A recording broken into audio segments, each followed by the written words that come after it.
Et en complément d'information, un invité nous a rejoint. C'est Ghislain Guizé, un habitué de ce plateau. Il est politologue. Bonsoir, Ghislain Guizé. Bonsoir, monsieur Matumba. Alors, on vient de suivre ensemble ce reportage. Quelles sont les retombées de ce sommet pour le Gabon?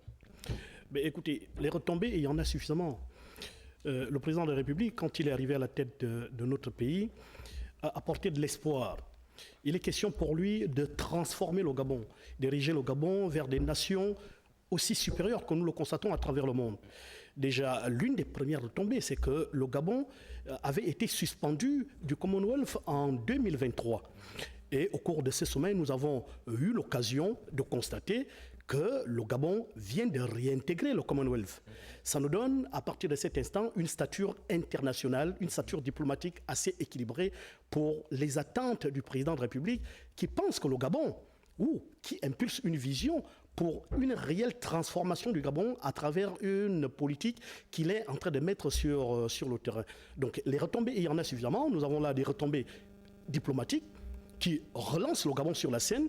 Nous avons des retombées économiques, même si ce n'est pas encore palpable, mais nous allons l'observer d'ici 4 matins parce qu'il est quand même question de continuer de vendre la transformation des ressources naturelles, comme le président de la République, Brice Clotaire-Oligui Nguema, l'impulse tant. Donc, en matière de retombées, nous pouvons être sûrs et rassurés que le sommet qui s'est tenu à Londres apportera des fruits à notre pays. Justement, en matière vous parlez de retombées diplomatiques, et on le sait bien, Sylvia Bongo est à Londres, son fils également, Nourdine, est à Londres. Le chef de l'État n'y était pas, mais plutôt le vice-président du gouvernement. En termes de rapports diplomatiques, sont-ils au beau fixe?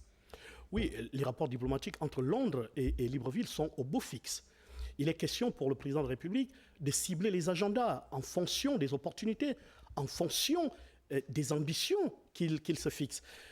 Il a délégué le vice-président du gouvernement, ce qui est une très bonne chose. Oui. Il est question pour nous d'être représentés à un niveau très élevé. Ce n'est pas parce qu'il y a un souci que le président de la République ne s'est pas rendu à Londres. Vous convenez avec moi que si Londres et le Gabon n'étaient pas au bon point de façon diplomatique, même le vice-président de la République ne se serait pas rendu.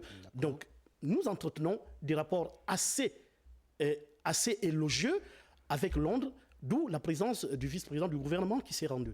Alors, on va chuter avec cette dernière question. Au terme des élections législatives et locales, le Gabon sort progressivement de sa transition. Que peut-on retenir?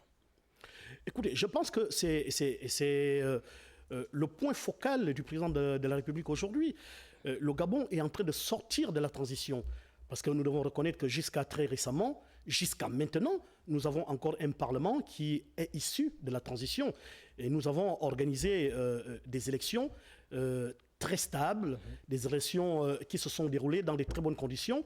Et là, le président de la République s'y attelle parce qu'il est question de sortir définitivement de la transition pour que le Gabon puisse dorénavant reposer diplomatiquement et administrativement sur des bases qui sont légales et légitimes vis-à-vis des populations gabonaises. Voilà. Merci d'être passé, Ghislain Guizé. C'est moi qui vous remercie. Merci d'être venu communiquer en complément d'information.